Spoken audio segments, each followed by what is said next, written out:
Last night, we told you about Virginia Beach Schools' mandatory expulsion suspension policies. 3 middle schoolers suspended, and with plenty of controversy. In each case, those students ended up back in school, and the superintendent agreed the principals don't always make the right decisions.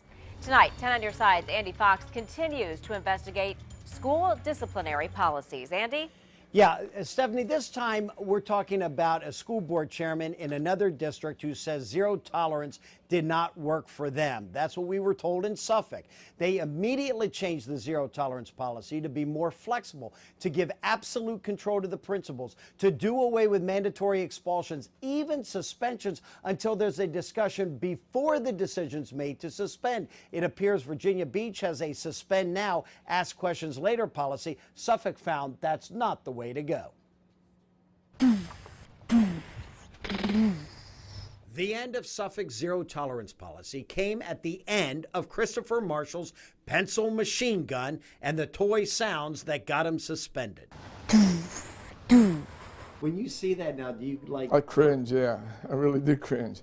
And that's what started our discussion about zero tolerance. Suffolk School Board Chairman Michael Dobransky dealt with the national embarrassment of suspending a 7-year-old second grader in the name of zero tolerance. I don't think anybody understood that there was a common sense approach to it at the time. 2 months later in July, Suffolk gave principals or their principal designee direct, explicit authority to use common sense instead of mandatory expulsion for weapons in school, to choose another disciplinary action, a parent conference, notice of warning. The principal has a first priority, a prerogative to decide whether it was a weapon, whether it was meant in a hostile manner. Suffolk no longer has mandatory expulsion without discussion. Missing from the Virginia Beach policy is this: the following factors shall be considered: students' intent to inflict physical harm or injury.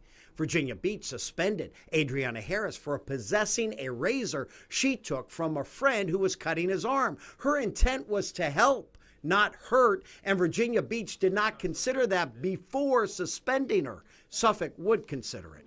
Suffolk's new policy also considers whether a student has an object that would cause a reasonable person to believe it was, in fact, a weapon. The pencil machine gun is not a weapon, nor was Adriana's razor. They need to use their common sense to decide whether it is a weapon and it is dangerous.